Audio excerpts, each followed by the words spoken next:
Alors voici le tarot de la réincarnation par Los Scarabeo.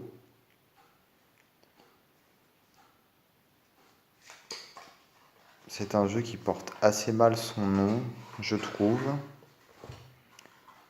puisque voilà, la réincarnation n'est pas forcément le thème qui est, à mon sens, mis en avant par ce jeu. Alors, on a des cartes donc de tarot qui mettent en image des animaux. Les illustrations, je les trouve plutôt jolies, assez simples. J'aime assez que l'animal en avant-plan soit en couleur alors que le décor, l'arrière-plan, soit en noir et blanc, un petit peu effacé. Moi, ça fait penser à des illustrations un petit peu asiatiques.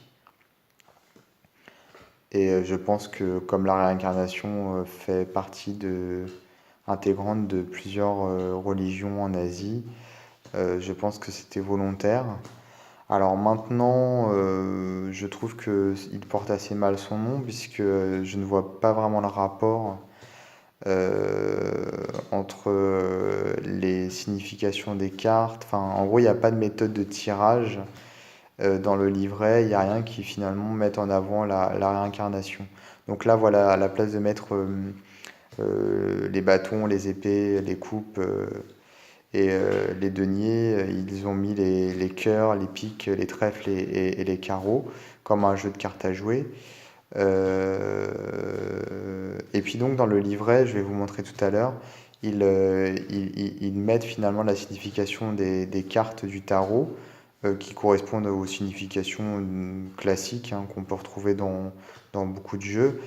Et il y a quand même écrit l'animal qui est représenté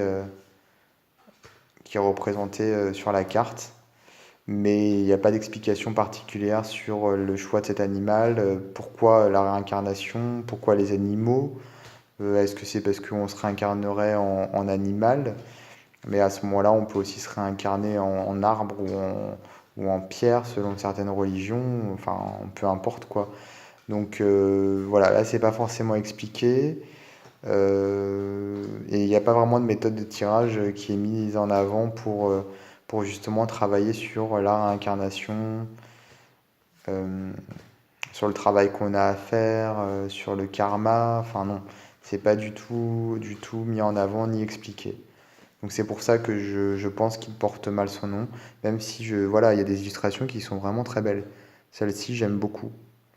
J'aime beaucoup certaines illustrations qui ont finalement beaucoup de finesse, beaucoup de détails, et en même temps c'est très sobre et épuré.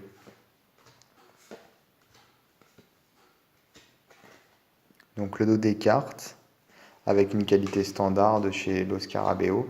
Et donc pour le livret, c'est ce que j'expliquais tout à l'heure. Alors quand on passe sur le français, voilà, on a ici donc un petit texte d'introduction où ils expliquent quand même pourquoi le tarot de la réincarnation, même si c'est pas vraiment... en gros, ils parlent de la réincarnation, mais ils expliquent pas en quoi ce jeu est approprié finalement pour traiter du sujet. Et ensuite, voilà, on a par exemple le fou. Donc, bon, je passe sur le fou parce que le fou, c'était un visage d'être humain. Mais par exemple, le battleur, chimpanzé, dans la tentative d'obtenir quelque chose, nous imitons des attitudes étrangères à notre nature. Agressivité et ambition personnelle, mais aussi pitrerie et envie de s'amuser. Alors la papesse, chouette, donc c'est l'animal qui est sur la carte. Le voile de la mémoire cache les secrets de l'inconscient, le mystère de la féminité qui réside au cœur même de la création, intuition, rituel magique, secret lié au monde lunaire. Donc oui, c'est la signification grosso modo de la papesse quoi. Mais bon, en quoi finalement on traite ici de la réincarnation?